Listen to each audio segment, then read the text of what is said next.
New this morning, Georgia classrooms being invaded by artificial intelligence. 89% of students answering a study.com survey admitted, yeah, I use a little ChatGPT to get my homework done. Educators say they are concerned students will not be able to just resist the temptation to claim ChatGPT's work as their own. 11 Alive's Jerry Carnes explains what ChatGPT can do and what school systems are doing to prevent cheating. In this ever-changing world of technology, this 8th grader is proving her genuine love for Taylor Swift with the help of an artificial mind in an effort to score concert tickets. Help me convince my mom. Annie turned to the ChatGPT feature on Snapchat after explaining what she wanted and why. And it were like, name 2 points why you want to go. Taylor Swift is more than just a pop star. Annie went to her parents armed with a convincing letter created by ChatGPT. It took like 3 seconds, like it just chatted it right back. She's a role model who has taught me about resilience, hit all the big points about why I would want to go, and I think it's very convincing. Students all over the world are having a hard time saying no to the lure of ChatGPT.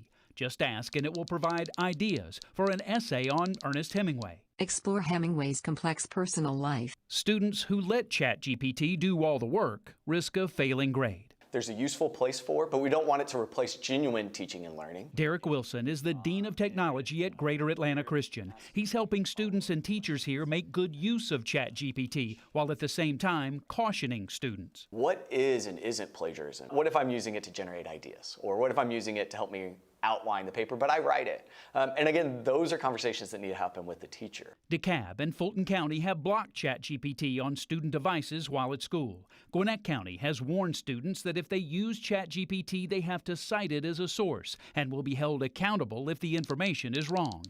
Accuracy is an issue. Ask ChatGPT and it will acknowledge it doesn't know everything. Please note that my knowledge is based on information available up until September 2021. And I may not have access to recent data or events that have occurred after that time. And it doesn't have a lot of fact-checking built into it. Jesse Bachstedt is a professor of information systems at Emory University. He says students need to know ChatGPT will provide answers even when it doesn't know the answer. If you ask it to write a paper and to give citations, it will produce citations, but those citations are often just completely made up. Meanwhile, our 8th grader is playing it safe.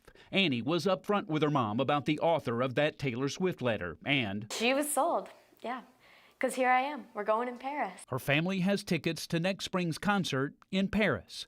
No word on whether Annie's artificially intelligent friend will be joining them. And that was Jerry Carnes reporting. So there are some detection tools that can help teachers spot AI generated work. However, they're not foolproof. In fact, OpenAI, the creator of ChatGPT, has its own detection tool and even admits it should not be the only means of determining if the work was done by a human or artificial intelligence.